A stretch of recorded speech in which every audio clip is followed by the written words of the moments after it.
Okay, so what's the offer that we have introduced to the market today? So basically, with the announcement of today, essentially worldwide car navigation, pedestrian guidance, including traffic, as well as premium services, comes at no extra cost with all of our smartphones starting, factory shipments in March.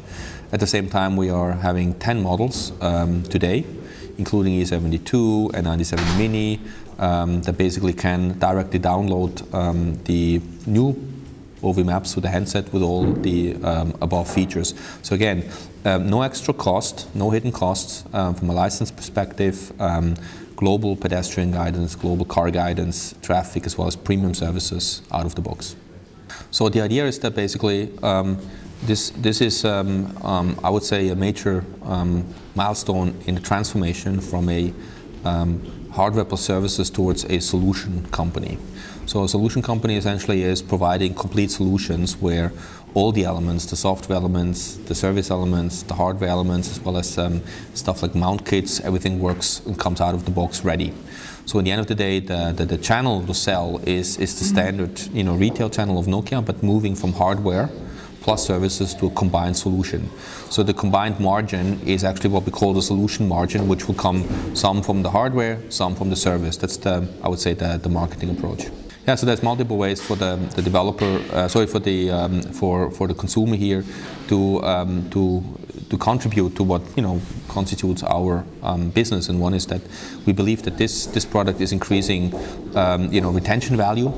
I think you can do calculations of how much higher retention turns into profitability.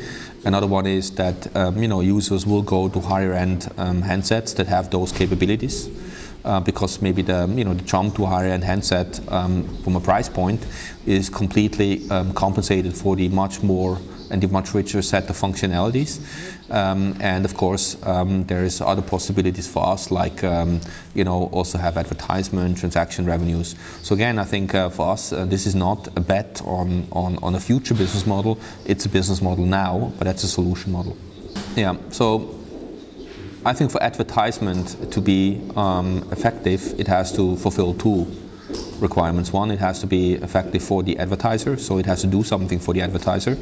And the advertisement here is less going to be brand-based advertisement. The advertisement is a lot about the bagel shop across the street says, okay, between 2 and 5 o'clock I have downtime, I like more people to come. So many of the advertisers that we will see have some sort of what I call yield management. They want to get more people in, they want to have more business, so they're going to be very much interested in a performance-oriented model of advertisement, and that's something that all the parties have to find. So basically, it's only working when the advertiser sees value against it. Secondly, the consumer is only going to react against an advertisement if it actually adds value to him. So that's why I think a model where advertisement is just a banner of a brand is not providing the contextual views that the consumer will relate to. But when you get out of the subway and the system gives you actually rich information about certain places, maybe coming from a merchant who pays money, that also has value for the consumer. So it's going to be very contextual advertisement that we're going to see. It's going to be very location dependent and more focused on maybe the behavior and the characteristics of a consumer. So with OV Maps that's ready for download today, we have significant improvements in the user experience. So we have this start grid that basically addresses all what I would call kind of the primal needs that you have for location-based services. Walk to a place, drive to a place, show me the weather, where am I, search for stuff, looking at guides. So it's much easier to navigate through the product.